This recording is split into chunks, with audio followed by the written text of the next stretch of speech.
What's up, y'all? It's your girl, L Money. That is L $ space BBY. And this is my interview on my second album, Pretty Over It. And yeah, stay tuned for the good shit. Yeah, so I got into music because I realized from a very young age that I was dealing with a very trauma-informed environment, and I didn't have the words to really describe what I was going through or what I felt. And so I took to music to really express how I was feeling. And so Pretty Over It really embodies like my emotions, my feelings, my creativity. And as an artist, I think I'm very excited. I know I'm very excited. I draw from hip hop, pop, and alternative and mix those genres in to really express my creativity and what I'm about. And so I think I'm really a piece of like what the music industry is missing right now. Ooh, I'm such like an open book and pull from so many different genres and sounds. I'm really confused on what my fan base is and like how to draw in the right audience. Like I really base things off of songs. So one song might be really like women empowerment and yeah, F these men and whatever. And then another song might be like a lover girl song and like very R&B and very slow but still like poppy. So I really think like my artistry depends on like where I am mentally, what I'm trying to achieve, because you just can't put me in a box. I'm so diverse and so versatile that I'm bringing so many different sounds and looks and just drawing from so many different inspirations that you're always gonna get something different. I try to look into statistics and data, but also what I'm feeling and mix the two together. So at first I had an order of the songs and it felt like it was all over the place. But then I started to like think like people want that hype shit first and then to kind of slowly get into like the real, the raw, the ugly, the bullshit. And so that's kind of what I aimed for. But you're gonna hear all types of sounds. I'm pretty over it. Like I'm pretty fucking over it. You're gonna hear the pop. You're gonna hear the singing. You're gonna hear the R&B. You're gonna hear the hip hop. That's how it starts, with a bang, and it closes out with some real sentimental stuff. So I'm just excited. The way I built my album is kind of tough because I feel like, and this is true for a lot of individuals, you feel like you're only scratching the surface of what you've been through. There is like no way you could put all of your heart into one project and all of your experiences and everything. But I highlighted several different topics to where you can see the versatility within my music and my experiences. So I highlight things like domestic violence, drug use, toxic masculinity, toxic femininity, being a lover girl, being hurt from being a lover girl. It really just goes like there's so many emotions of my relationships with men. And that's men of all sorts, you know. I talk about my relationship with my son. I talk about my relationship with my father, with my child's father, with coworkers, with my brother, with exes, you know. So you really get to take a peek into my experience, my emotions, my past, and how I'm trying to evolve into being a better woman.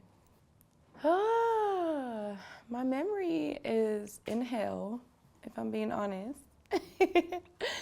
But I remember from a young age, from a very young age, I've always been ahead of my time educationally. And so I think a lot of this started from like short form storytelling. I was so into like writing short stories and like nonfiction and just like what would my world look like if I had no limits? And like that was cool. It did the job. Like I knew my teachers were proud of me in kindergarten, but it just wasn't enough, And so I would probably say around 3rd grade, I really started getting into poetry.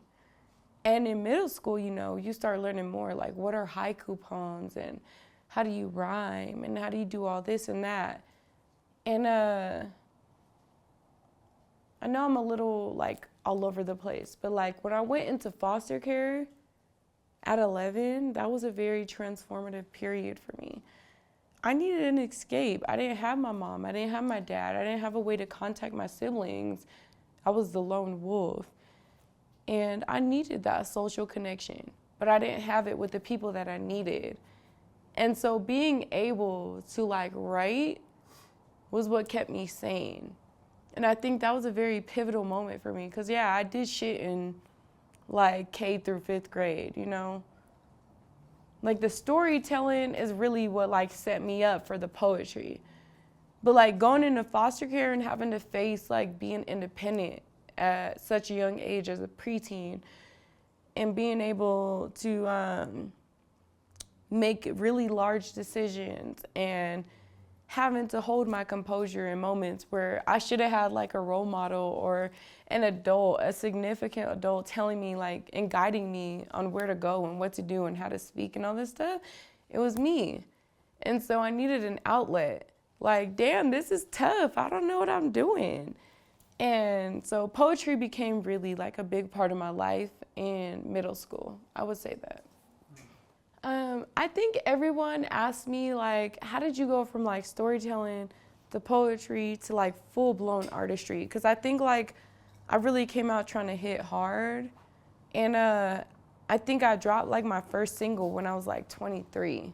Pretty late compared to some of my other peers. Becoming pregnant with my first child, my only child, that lit a fire under my ass.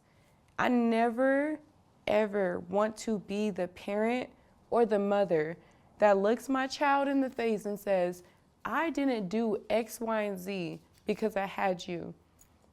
That's lame bitch shit. I want to be able to tell my son, I got pregnant and I went fucking hard because you lit a fire under my ass. And I realized that time is of the essence. So if I keep waiting and I keep making all these bullshit ass excuses like, oh, I got pregnant and I was sick during my pregnancy and I was depressed and X, Y, and Z, but I don't show and tell what I'm capable of, I'm doing myself a disservice and I'm doing my seed a disservice, somebody that didn't ask to be in this world. And so like big shout out to my son, huge shout out to my son, because if it wasn't for Emporio, I wouldn't be here. My son is the reason that like makes me keep going. I just never want to be the parent that is like, yeah, I didn't travel because I had you. I didn't finish school because that's so fucking lame. You are a role model. And the first people that teach their children is within the household. So I always want to be a good role model for my son. And I believe that having him was divine timing because I was withholding my gift from the world. And so Emporio just gave me that spark, that juju, that ja, you know? So a lot of people ask me like where my headspace was and like what the influence was behind my second album. And I want to make very clear, like my first song that went viral, my first music video, my first everything that really like took off was Pretty Girl Flex. And that was a very personal song for me. I made that in a very dark time of my life where I feel like I didn't have the right friends. I didn't have the right support. I didn't even have my son yet. I was very lost and confused. And so when I saw how much momentum and positivity and love that I built up, I'm like, I'm gonna build a pretty girl brand. So if you see me referencing pretty girl, pretty girl, pretty girl, that's because I am a pretty girl. That's who I am, and that's what I'm trying to have the community buy into. Like pretty girl is not just a saying, it's a lifestyle. And so the first album was pretty alternative, pretty different. And I gave sounds of alternative, hip hop, R&B, singing, pop, all of it. And I feel like it did very well. So the point of time that I was with making the second album, it was very much like I'm over the BS. I'm over the toxicity. I'm over the nonsense. I'm over stuff that doesn't serve me. Like, I'm over it. I'm over it, you know? And so I'm riding this pretty girl wave, and I'm like, pretty over it. I'm fucking pretty over it. And a lot of the stuff I was over connected back to men, unfortunately. And so I wanted to make an album on the stuff that I was over. The stuff I'm over in motherhood, the stuff I'm over financially, the stuff I'm over with ex-partners, with my brothers, with men, with my father, just anybody who's a male figure, a male identifying figure. I'm pretty over the bullshit that you're bringing to my life. And so that's kind of how the album like started to be curated and developed. Like, I'm pretty over it, and y'all are gonna feel me on this. The only other thing I want to say on that is that I like to be very creative, and I like to be different in different capacities. So what I did was like, yeah, I'm pretty over it. I want to give these experiences with men, but like, I think men deserve to like speak their shit back, you know? They deserve to get their perspective back. Because just because I'm a woman and I'm over it doesn't mean I'm like correct in all these ways. Like, maybe men have a different perception that I'm not able to receive at this time. So it's all male features, and they're giving their perception back on whatever the topic is. So I'm excited. And it's a lot of mental health awareness. It's a hard one. I think it's between, no, I'm gonna pick one. I'm gonna say Baby Please Don't Go. I think that's a song that like I never really expressed my feelings on. The song is about, it's very self-explanatory. Baby, please don't go. Like, you're towards the end of the breakup phase, but you're like, I invested time, money, energy, love, sexual pieces of myself, so many aspects of myself, and now it's time to say goodbye. And like, I'm grieving a person that's still alive. Like, baby, please don't go. Please don't leave me. Like, you know? And that song is really heavy for me. I can't listen to it without like crying. And especially because I never got the closure that I needed. And so I feel like that's a song I push myself. I exercise like singing. I'm more so a rapper, so I got into like my singing bag. I was very vulnerable. I don't like begging. If you want to go, take your shit and go. I don't like to admit like I'm missing you and I'm loving you and all these things. And so that song is like, I feel like I really push myself in a lot of different ways to be vulnerable and authentic and really just let my guard down. And sometimes that's hard for me to do as an artist. So yeah, you know who you are for the song Who Is Written About, and I'm gonna leave it there. I don't know if I would say there's a song that surprised me. I guess I would say my song with Cam. That one kind of surprised me because I already had a song titled Daddy Issues. And like this song, I remember my mom had told me, she was like, you need to get over your ex by getting up under another man or another partner per se.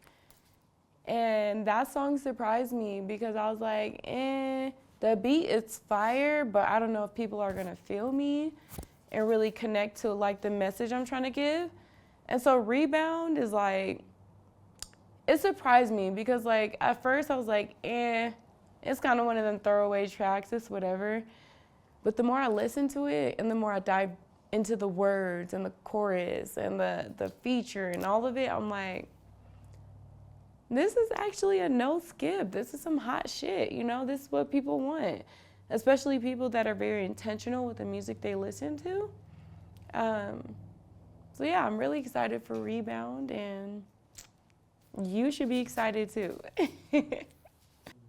I would say that like some of the songs I have already released into the universe, and so there's 2 songs on the album that y'all are gonna be very familiar with, and I think those songs are songs that are very relatable.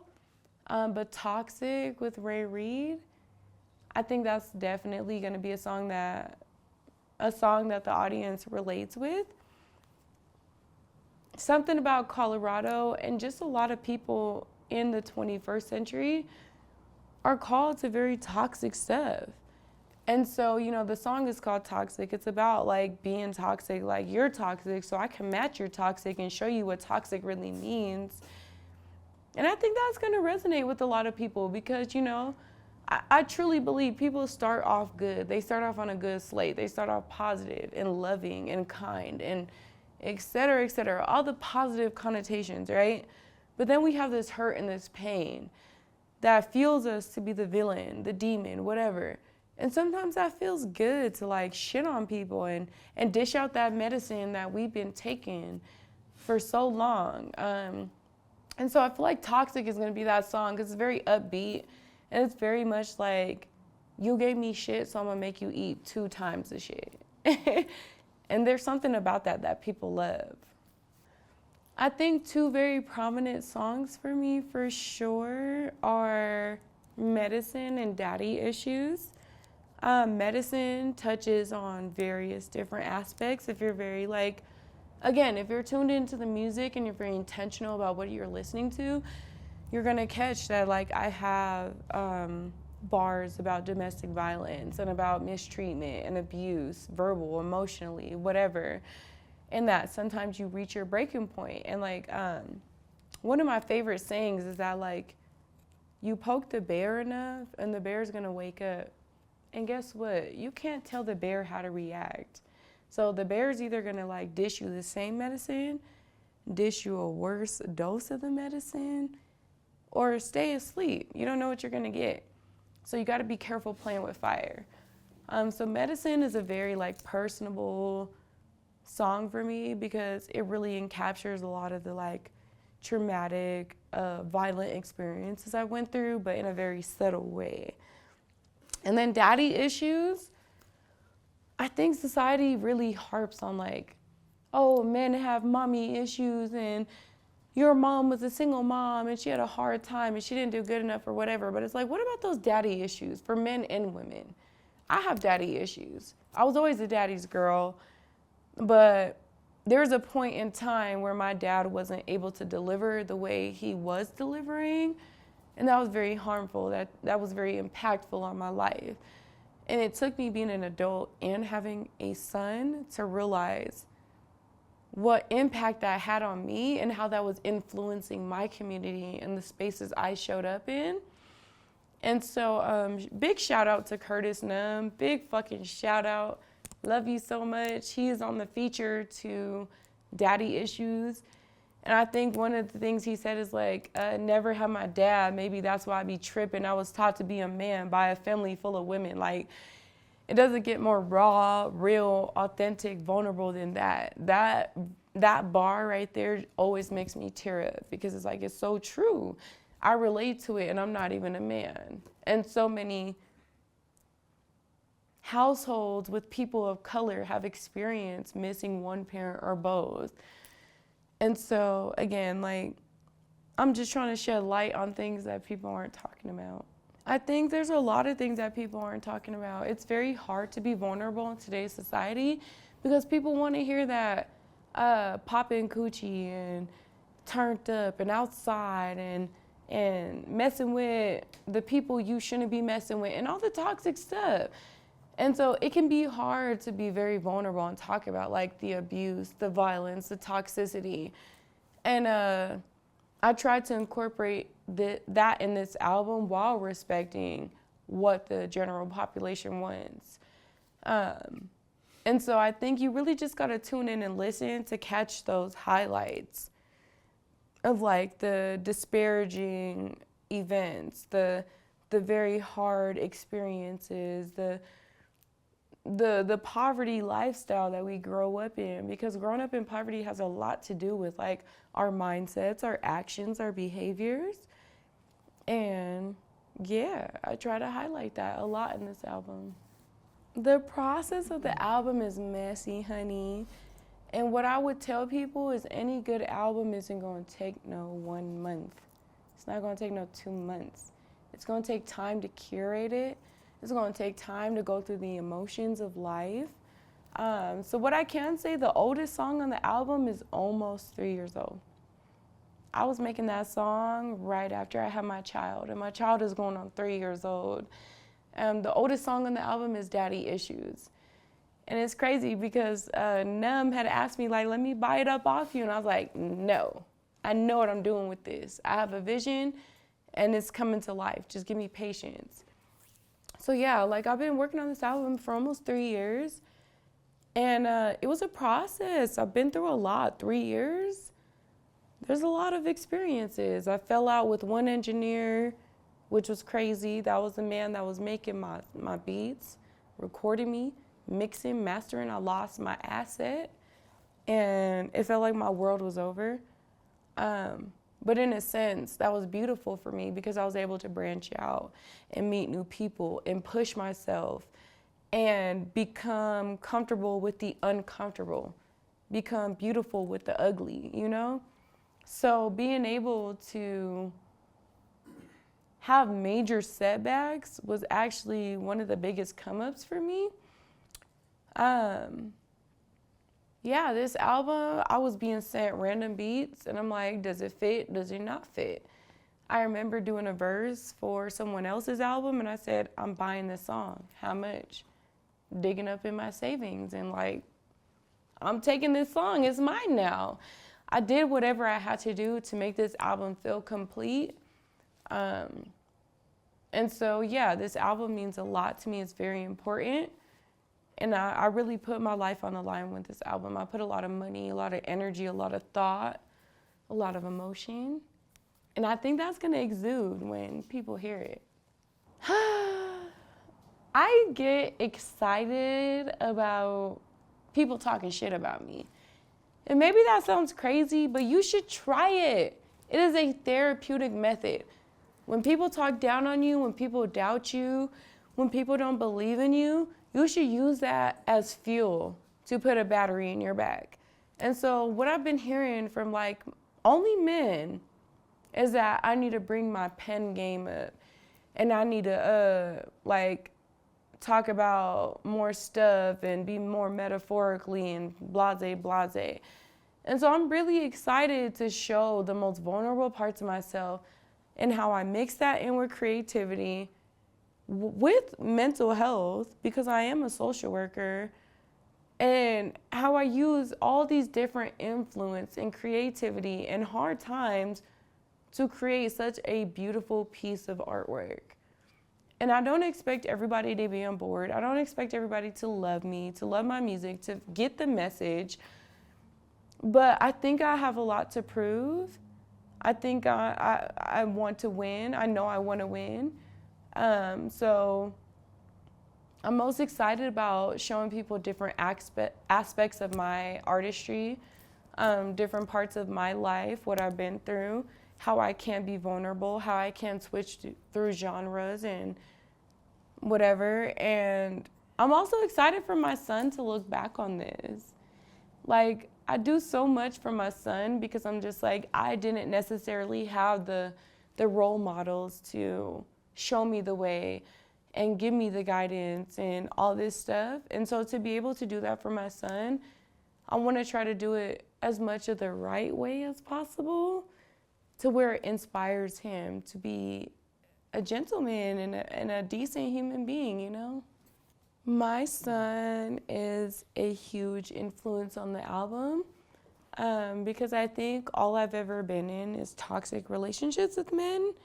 And it's been very hard to have platonic relationships, a relationship with my father, a relationship with my brothers, a relationship with just any type of man.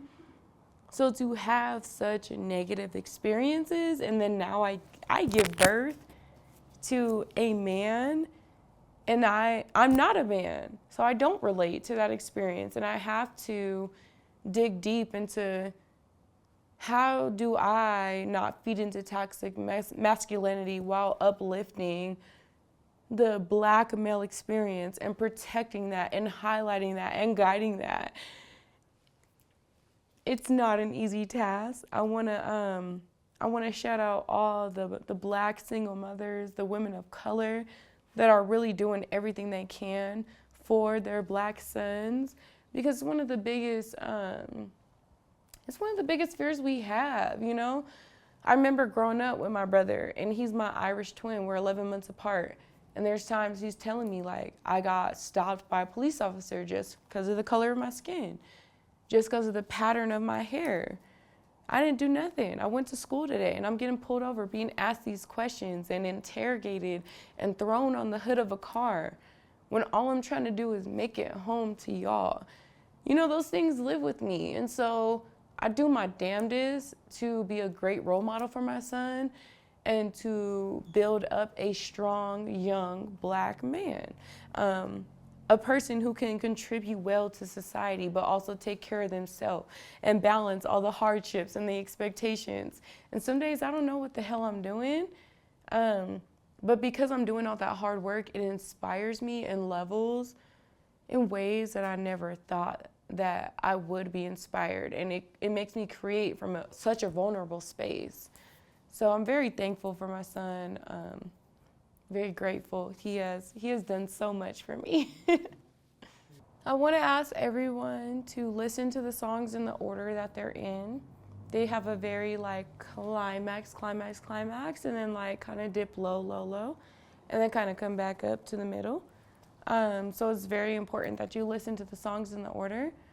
I ask people to be very vulnerable, kind, open-hearted, to receive the message. Because if you're already going in with an expectation of me, you're not going to receive the message that I'm trying to give to you.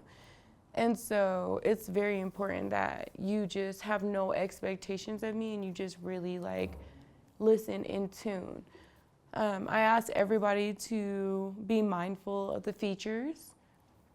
I think my favorite feature, I know my favorite. I gotta stop saying I think. My favorite feature is my son. The fact that I was able to put him on a song and he's not even 3 years old, I'm so excited. I'm just ecstatic, over the moon. So please give the features the time and attention that they need. If you're a diehard El Money fan, like lean into the males that gave their time and attention and creativity to the project. Definitely watch the visuals. I feel like I've been working really hard on like how I exude visually, and so I know that that's gonna pair so well with the lyrics.